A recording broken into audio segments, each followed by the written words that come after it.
Okay, in this video we will continue talking about complex numbers, and I will be mentioning one of the properties that makes complex numbers important.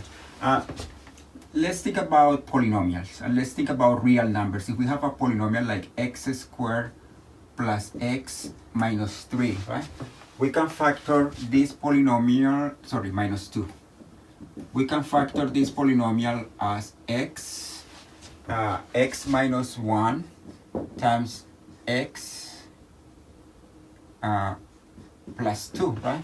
We can factor it using two real numbers, but we notice that if we want to factor something like x squared plus 4, we cannot factor it using real numbers. This is for polynomials with real coefficients. But what about if we have a polynomial with complex variable? Let's say that you have ix squared plus 2 plus 3ix minus 4 minus 2i. And we are looking for our x that is a complex number. Maybe since we are using a complex number, I should call it maybe c instead of x.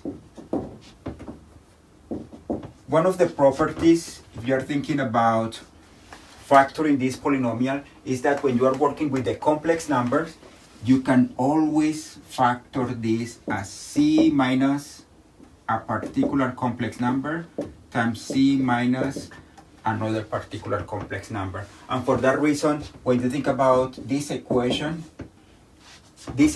is always going to have a solution in the complex number. And remember, that was not true here.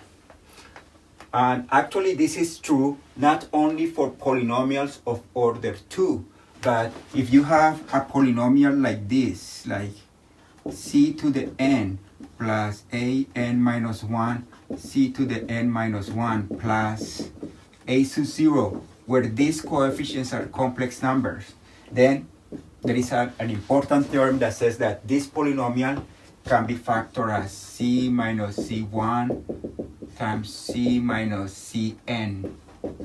Then you can always factor it, and then in general, up to repetition, you will have that this polynomial always have like n solutions. Maybe some of them are repeated, but that's one of the important properties of the complex numbers. And we're going to be doing this only for polynomials that have real coefficients, and we're going to show how to find the solution when it's a complex number. Let's suppose that you have something like x squared plus bx plus c equals 0. And my point is that this always has a solution in the complex number. Actually, what can we do? Maybe I just tell you the formula. We can say that for this case, if b squared minus 4c is bigger than 0, then this has two solutions in the real case, and the solutions are two real solutions. They are x equal negative b plus the square root of b squared minus 4c over 2, and the other solution is negative b minus a square root of b squared minus 4c over 2. The other case, if b is equal to 4c, and then in this case we can see that this always have one real solution, and the real solution is x equal negative b over 2. And the last case is that if x equal to if b squared minus 4c is smaller than 0, then we can check that in this case the two solutions are x equal negative b plus I times a square root of 4c minus b squared. Notice that b squared minus 4c is negative. Therefore, 4c minus b squared is positive, and then this makes sense. And the other solution is x equal negative b minus I square root of 4c minus b squared over 2. Then it doesn't matter what B and C are, you always can find solutions if you are thinking that you're working in the complex numbers. So this is one of the important things about the complex number. Let's do an example for this. Let's finish doing this example. Let's suppose that we have this equation, x squared minus 2x plus 5 equals 0. Then in this case, b squared minus 4c. By the way, this expression, when you have a quadratic, this expression is called the discriminant. And in this case, the discriminant is 4 minus 4 times 5 is negative 16. That means that we have two complex roots. Then the complex roots are, let's call it C1 equal negative b. Negative 2 is 2 plus I times a square root of negative. Notice that it's not b squared minus 4c, it's 4c minus b squared. That means it's a square root of 16 over 2. And then this is 1 plus 2i, right? And the other solution is 1 minus 2i. We can actually check that this is a solution. How do we check that this is a solution of that quadratic equation? We can check that by replacing what is 1 minus 2i, 1 minus 2i squared minus 2 times 1 minus 2i plus 5. What is this? This is 1 minus 2 times 2 will be minus 4 times I plus 4i squared minus 2 plus 4i plus 5. What is this? I can combine this one and this one, cancel out. And here I have 1. And here we have minus 4. 1 minus 4 minus 2 plus 5.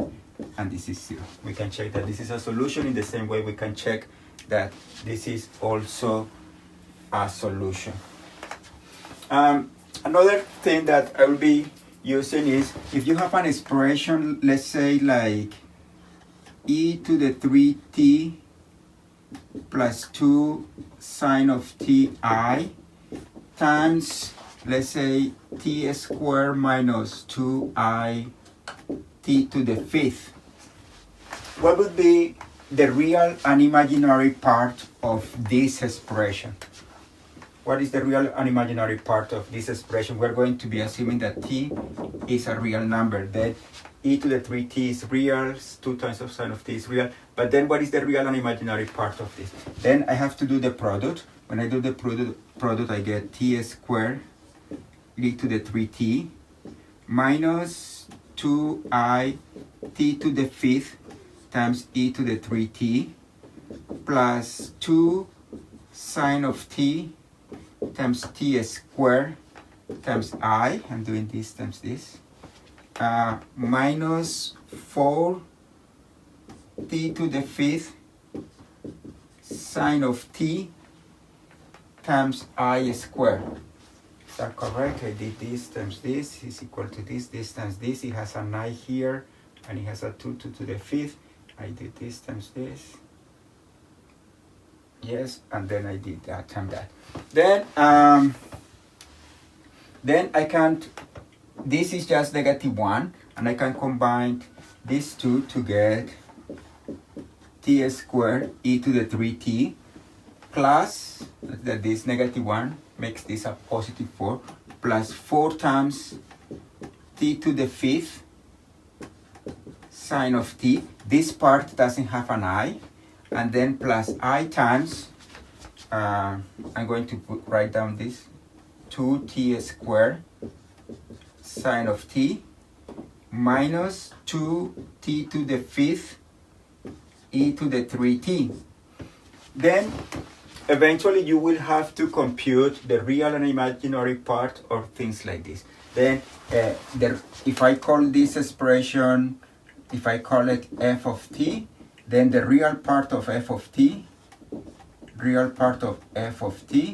would be equal to this part here, t squared e to the 3t plus 4t to the 5th sine of t, and the imaginary part of f of t would be this part here without the I. It would be 2t squared sine of t minus 2t to the 5th e to the 3t.